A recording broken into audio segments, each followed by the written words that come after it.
I want to tell you about Maurice. So I'm here because my friend Matt is hosting me.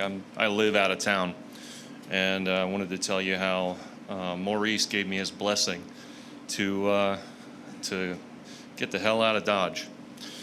And I'll tell you where I am now in just a moment.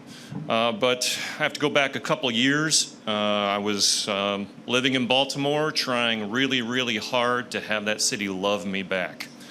And if anybody else lives in Baltimore, you probably know what I'm talking about. I was working in a nonprofit organization. I was training people. Somebody mentioned the test that shuts off after you reach the threshold.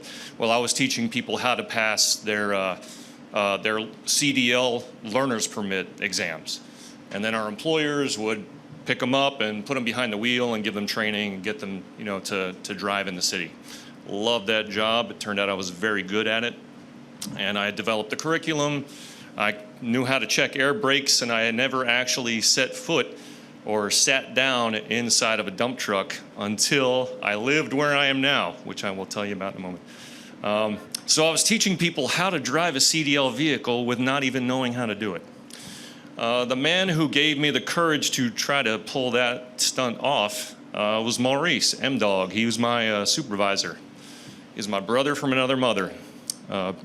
Big African-American gentleman. And he and I got along like peas and carrots. And it was, 2019. I developed this curriculum. He was there every step of the way, helping me out. And we had a training cohort going on, and the exams were happening at the next week. And then the city shuts everything down in April of 2020. So in a matter of 3 or 4 days, I have to create a completely online curriculum to get this CDL stuff. Had to learn how to use Zoom, and just like everybody else did for their job, And again, Maurice was there every step of the way. And for the next 2 years, I busted my ass trying to get this training working. We finally were back in person, and so many things had happened to get me out of Baltimore.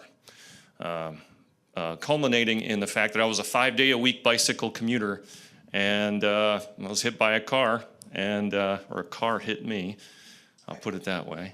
And I was like, well, I'm not going to be a commuter anymore, so I don't need to live in the city anymore. And that was sort of like the first steps getting away from Baltimore.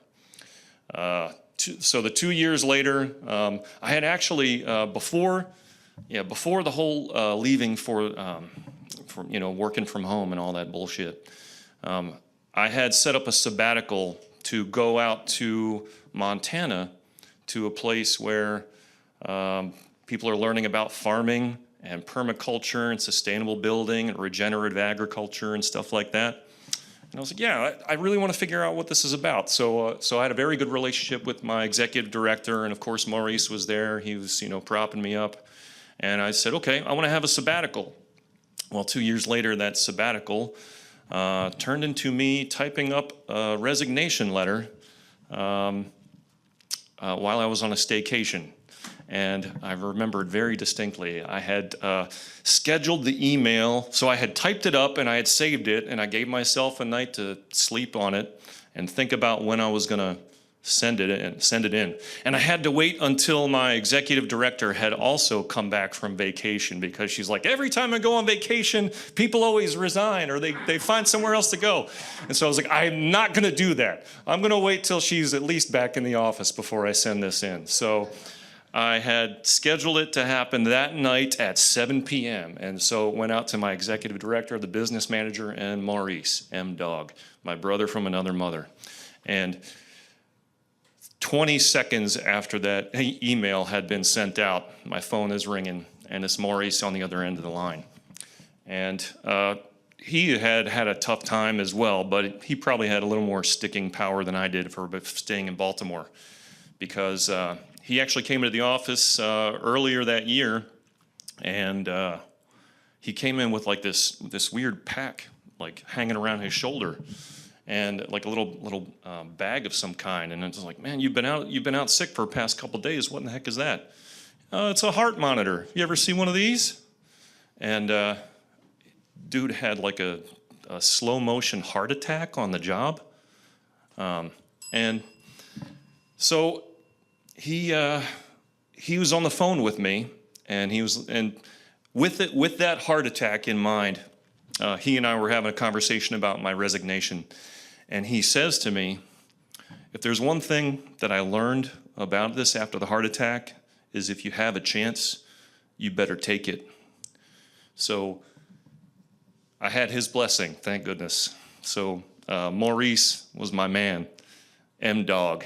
Yeah, and now I've been in Montana 2.5 years, and I've just been granted stewardship of an acre for the rest of my life, rent-free, where I can build anything on it that I want. I can grow anything in the ground that I want. And it's a completely new lifestyle. I live in a tent in Montana year-round, and I love every minute of it. And I'm really grateful to my man Maurice for helping me out with that.